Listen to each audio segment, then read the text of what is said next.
we are going to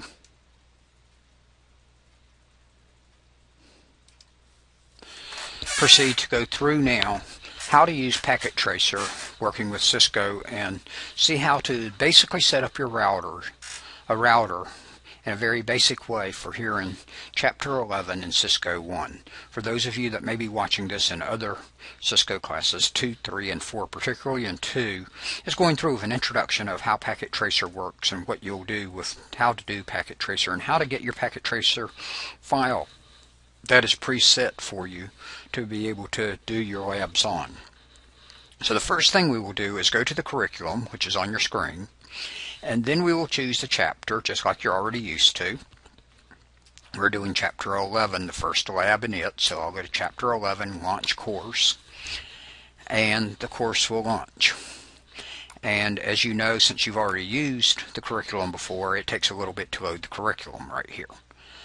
And we'll have that in just a second.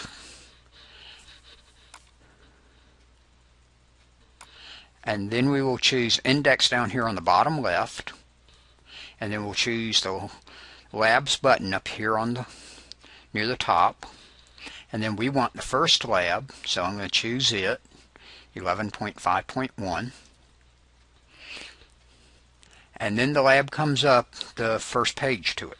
There's a 1 and a 2 here. The 1 says there's a regular one to do on the regular equipment, and 2 is the one for doing on Packet Tracer. You won't always have 2s on labs here, only if they've developed a Packet Tracer file to go with it. The Packet Tracer file that they've developed to go with it includes instructions on how to do the lab. Sometimes something has to be changed because it's on Packet Tracer, not the real equipment. And 2, that they've already got the equipment and sometimes the wiring sitting in there done for you, and you're just having to do the configurations. In the case of this lab, they're going to have the equipment already sitting in there for us, but we're going to have to wire it and then configure the devices. So we will click a 2. It changes the screen. The big thing changes. It says click on the Packet Tracer icon instead of the lab icon, and the icon right here changed. That's the Packet Tracer icon. So I will click it. I'm using Vista, so it comes up with a warning telling me that it's not allowed to be downloaded unless I grant permission. So I will tell it, go ahead and download the file. I'm going to save the file, except for I've already downloaded it and saved it, so we're not going to bother to go through and spend the time it takes to download at this point. But you would download it, and then you could either open it at that point, or you could go to it and open it, and it would open in Packet Tracer that you should have already downloaded and installed on your machine. So we will go out of that, and we're going to go over and go to the file, and I'm going to open it because I put it on this drive, and there it is, Cisco 1 Chapter 11 demo. I'll double click it, and it will open in Packet Tracer. And Packet Tracer starts up. We're using version 5.3 for this demo today. And then I'm going to maximize the Packet Tracer file on the screen, and this is the board for where we put our equipment, and we're going to wire everything together and work with it in here. So this is, and this will actually be, and so they gave us a PC, 3 PCs to work with, a switch to work with, and a router to work with. We also have a second file that opens at this point in Packet Tracer, which is the instruction file, which they call PT activity. And I'm going to maximize it so that you can see the whole thing. And right now it says our completion is 0%. That's an important number to note down at the bottom. When you get complete with the whole lab, you should have 100%.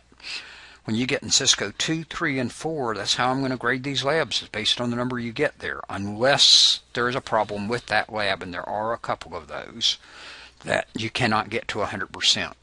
There's a check results right here. We can click that, and it will give us, tell us what percentage we've done, and also tell us of the things we've got to do, which things we've done and which we haven't done. And reset activity puts it back to the way it was when it started in the very beginning, so it just restarts it. You probably won't use that one. And then here's an arrow to go to the next page of the activity. There are 6 pages in this activity, or to go to the previous one. The first page of the activity here is they've given us an address, and they want us to subnet it. that they give us an IP address of 198.133.219.0, which is a Class C address, and then they want us to borrow 4 bits for our subnets. So that'll leave us 4 bits for our host, which means that we start from the 16. Now we're going to use the 0 subnet, so they start from 0 here, and that's our first subnet, which will be 198.133.2.0 for the subnet, 198.133.219.1 for the host, 198.133.219.14 for the last host address, and 198.133.219.15 for the broadcast address, and then they all work through from that. So you would do that. This is a PDF file, so you can't do the work on here unless you happen to have the full PDF file available to you. Ignore any little pop-ups that may appear in here. I am recording this live on my PC, and sometimes email might pop up on us down at the bottom. I'm not sure if that will show on you or not. I'm also in my office, which is an open office, and we could have a disturbance occur during it of somebody asking me a question or whatever. So now I'm going to go to page 2, and first thing it tells us is physically connect our devices. It says connect the console or rollover cable to the console port of the router.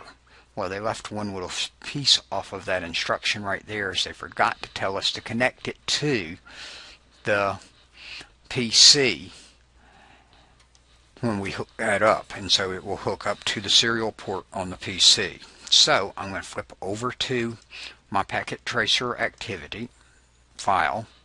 I'm going to now go and choose a cable. So I will choose this one, which is connections. This one, if you notice down at the bottom, it says console. So if I choose this one, it's the console cable. This is the straight through, this is the crossover. So I choose the console cable, come up here, and I'm going to connect it to this PC. So I connect it on there, and I'm going to go to the RS-232 or serial port. Now I'll go across to the router, and I want to connect to the console port there, so I'll click on the router and click console port. It's now connected.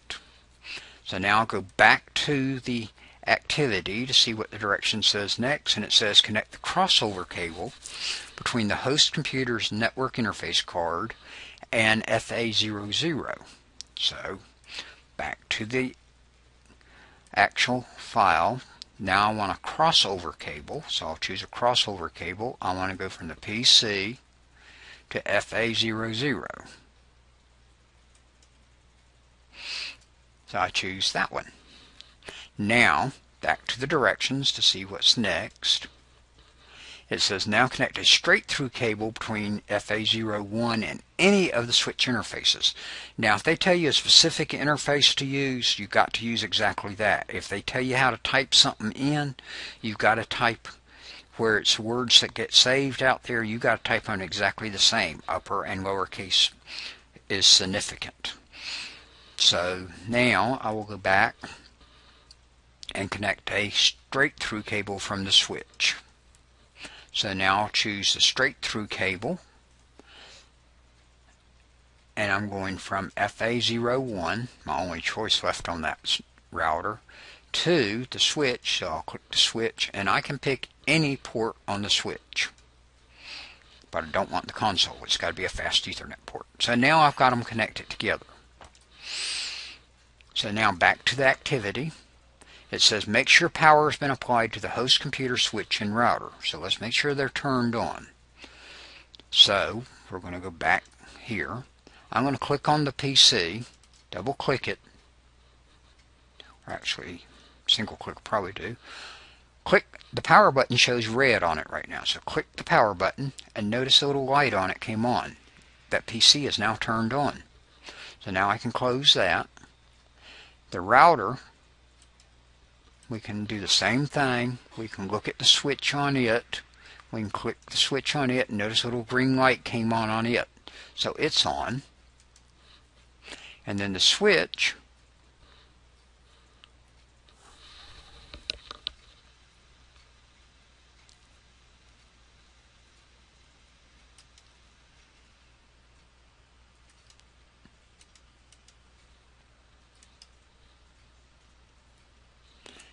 is on for us, so we're okay on that. So now we'll go back to the directions again.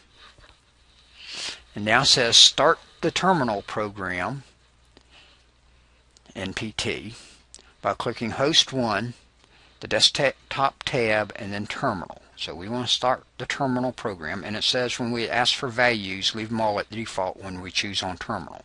So we'll go back to here, we'll choose our PC, we're going to choose desktop, terminal, and here's our values that they said leave them alone. We'll click OK, and it's connected to the router already.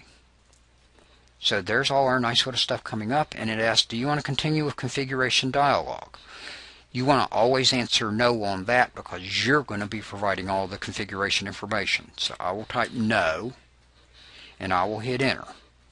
And then it says press return to get started. And now I'm at router, the name of the router right now, and the greater than sign for the fact we're in user prompt at this point. So I'll go back to my directions, and it asks what commands can you use to leave privileged exec mode? Well, that happens to be Control Z or exit. To enter, what shortcut command can be used to enter it? Well, enables the command to enter it. We can use ENA to enter it, and then it says for us to go ahead and get into it. So we want to enable it, and then we want to start into configuration mode, so we want to do a configure terminal. So we'll go back to it. I'll type ENA.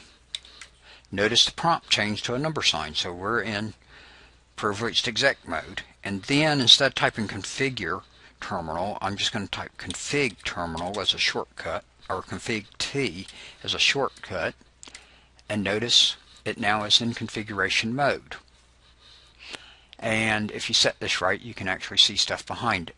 Now it says name our router. So we'll use the host name and the router name we want to give it, which is router 1 with an uppercase R. We can shorten that down to host. And then router 1 and enter. And then it asks for us to do an MOTD banner. And it says, first they want us to see that you can get help. You can type a question mark at any time on a command and it will give you help from that point on. So we can go in and we can actually try that. We can type banner MOTD, since we're not sure what we should do at this point. So we type a question mark. You don't have to enter. All I did was hit the question mark and it immediately came back and said you would type in whatever it is that you want to type in, the banner text, surround it by a delimiting character. Well, to do that delimiting character, that we will type in the delimiting character at this spot to start with. One they want us to use is a %sign, so we'll do that. And it comes back to the same place you were when you do a question mark one, to where you type the question mark, so you don't have to retype it. And now it's ready for us to type in this little message. Well, now to make it really easy to do, I'm going to click back over here and I can actually copy and paste. So I can choose it, right click it and copy it, go back over to in here. Now here's the disadvantage. You can't doing Control V to paste it in. You've got to right click and paste. And since we're going to finish that line, we're then going to put our %sign, because that's going to be the end of what we're doing. And so it took. And so we've done it. At this point now, it shows down here, it says at this point your completion rate should be 30%. Well, if we look down here, completion 30%. So we're doing good so far. Now we're going to go to page 3. So we're on task 2, page 3. So now they want us to set the password for in privileged access. Then we'll type enable secret class. So I'm going to type ENA, since I can shorten that, secret because I want it to be encrypted, and then the password is class, and that's what you're going to normally use for your enable password, is class, throughout the class. Now when you go out and work, you'll use other passwords, but for in Cisco classes, use class, unless they tell you differently. And then they want us to start setting up set the password for a console and for the virtual connection. So we're going to do line, because we're in config mode already, so I'll type line console. There's only one of these ports, so it's going to be port 0. And then I'm going to type password Cisco, and always use that password while in the Cisco classes unless told differently. In production work out there in the real world, use another password. And then that we're going to allow login to occur through this port, so we put login, but they got to do the correct password. Then we want to set our virtual ports also, the virtual line, so we'll do line, which is actually your hyper terminal or whichever approach you're using on that, and we're actually going to set up 4 of these lines right here, actually 5 of them. And so we're going to say line VTY, and starting from 0 through 4. So there are 5 ports we're actually setting on this. We're going to do the password again with Cisco, and we're going to do login again. And then they said for us to exit from where we're at, so we do an exit. And notice we just went out of configuration for the line and went down to global configuration. And then they tell us our completion should be 43%. It is 43%, so we're in good shape. Go to the next page. Now they want us to set up our interfaces for our fast Ethernet. So we come back to the host again, and we're going to do, instead of interface, we can abbreviate it INT, and that'll save you a lot of typing. FA 0/0. And then they got this long description they want put in there, and you've got to put them like they have, so copy and paste works really, really nicely. So I'm going to copy and paste again, and come back to the same spot on host 1, type description, which could be abbreviated also, and right click and paste, hit enter. That one's in there. Then we got to put an IP address in, so put IP address, and then we're going to put the address, and they said use the last usable address in the second network, in the second subnet, which is the subnet that starts with 0 for the network address, 17 for the first usable host, and 30 is the last usable host, which is the one they want us to use right here. So 198.133 period 219 period 30. And then we got to put our subnet mask.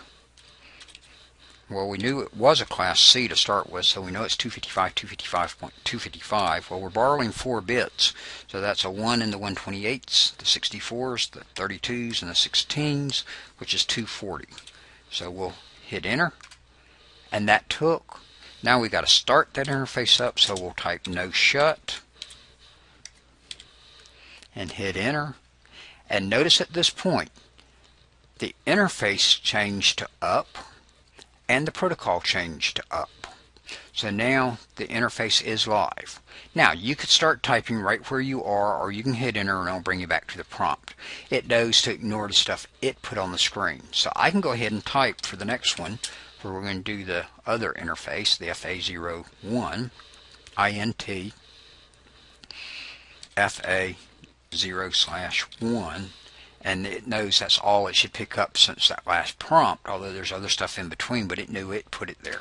And notice it clicks to the right place. I'm going to again copy and paste. There's an error on the lab right here. Right at this point here should be the end of the line, and where it starts with the word router 1, that should be a new line there. For some reason they didn't get their line return right there. So I'm going to copy the whole command, but not the next line. Copy, come back to the host, and right click and paste, hit enter, and it took.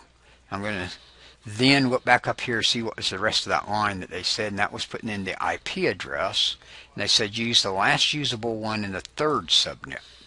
So IP address 198.133.219 period, and the last one, the third.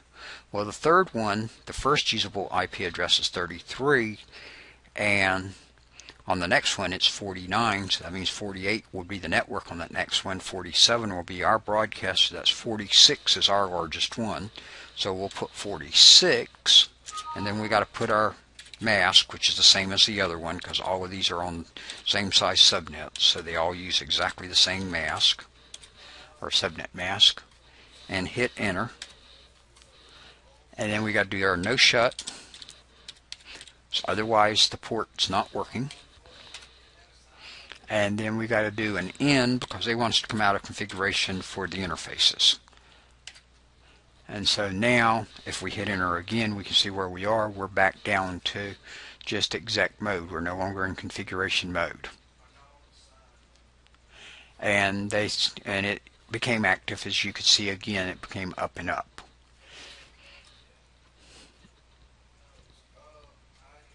Now they want us to go to the configuration for the PC, and remember we are on the PC right now. We were just in terminal mode, and we want to go to the configuration actually for this PC. So we will go to configuration,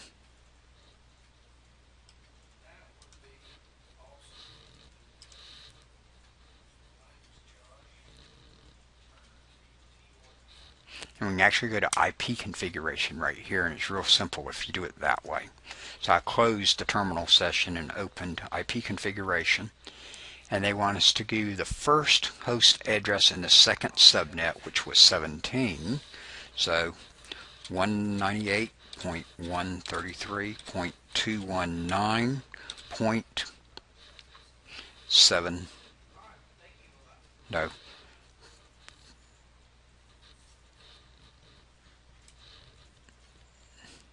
the first one in the second subnet, so that's point 17. The subnet mask is exactly the same as we've already been mentioning, so we just change that 0 to a 240 because it's not a full class, it's a subnetted one. And the gateway they tell us is the 00 IP address on router 1, which was the last usable address in that range, which if you remember was 30. So 198.133.219.30, and that's all we need to put in there for that. So that one is set up. So then I'm going to close that. Now I'm going to go to command prompt. We want to test this and see, does this work?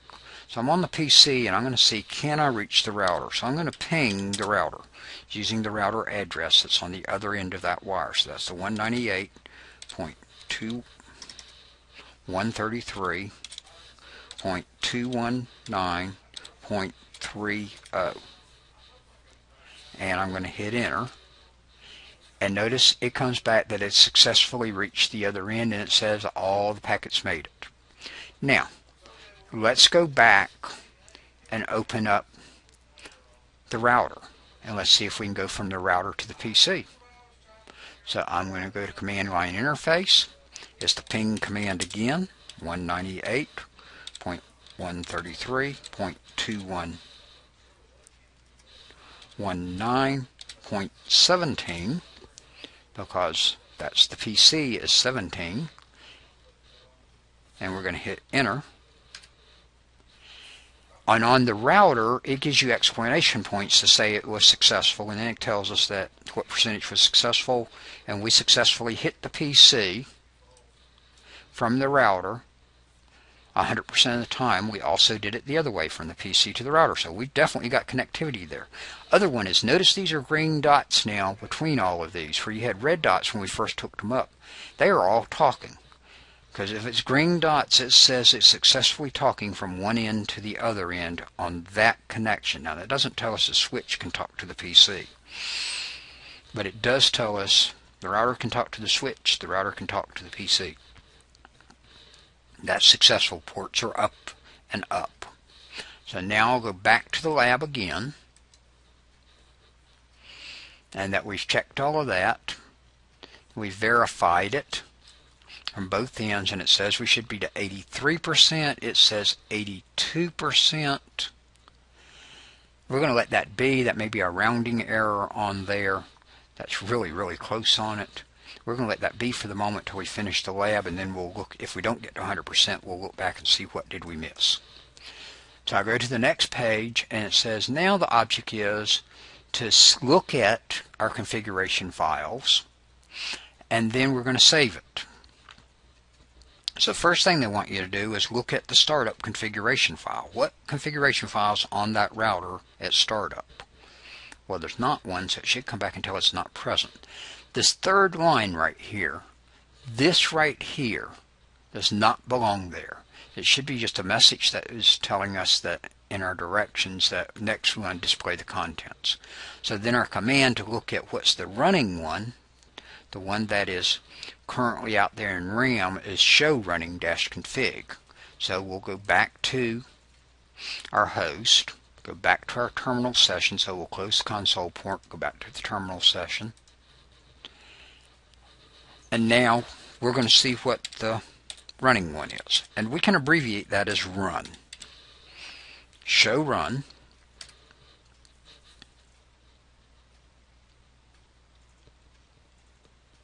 And it has apparently picked up something from when I thought I had erased all of this out of there, but it opened up something that was already there. So you should get, when you're doing it the very first time, I've been through testing this lab out before we did it, and apparently it saved it when I thought I had wiped it all out. So you just have to bear with me on that one.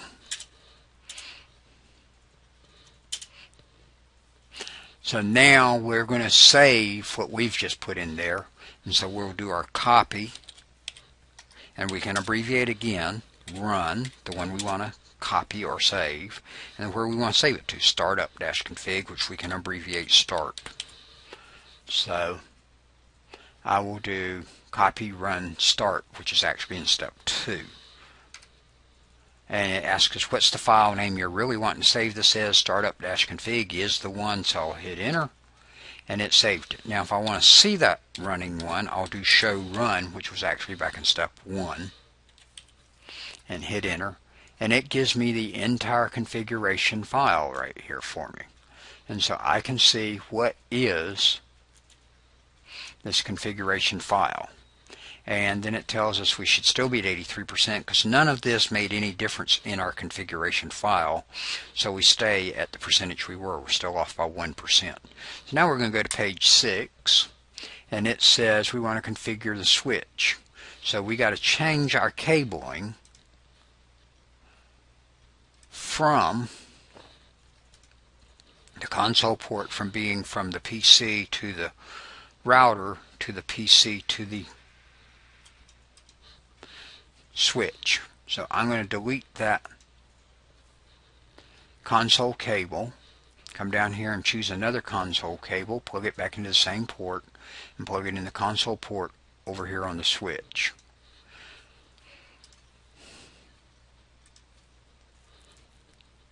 Then it tells us to go into enable mode, do a config T. Notice it's just like on the router.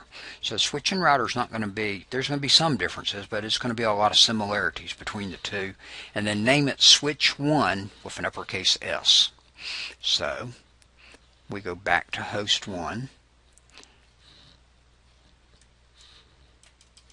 And it's locked up because we've switched devices, so we'll close the terminal session, open the terminal session again, hit enter, And notice we're on the switch. So we're going to go into enable mode, go to config T,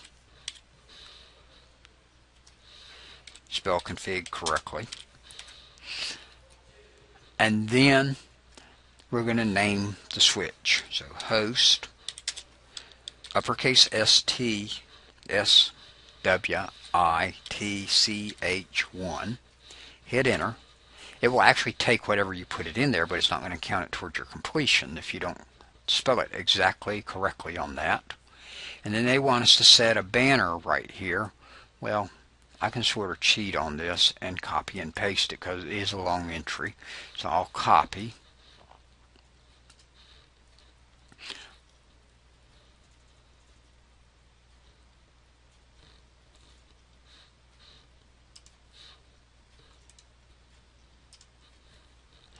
And I'm going to paste right there. There's our whole banner, MOTD, and then what our command is. Hit enter. And that's there. And then they want to set the password for going into privileged exec mode. So we'll do an ENA secret. And they want to do its class, like I told you this would normally always be. And then come on down, and they want to set the line, the same ones we did before on the router, we want to now set for the switch. So I will do line console 0, and you can actually abbreviate that as CON. And then I will do password Cisco, real original, and login. Now, because the switch has 16 ports, they're going to set up 16 virtual lines to go into it also. So we do line VTY, start from port 0, go through port 15, password Cisco, and login.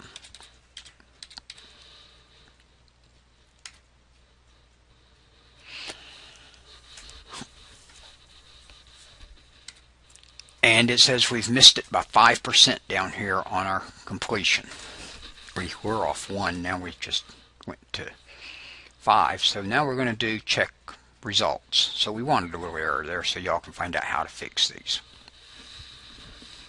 So I go to check results, it says it's not complete, it's incomplete.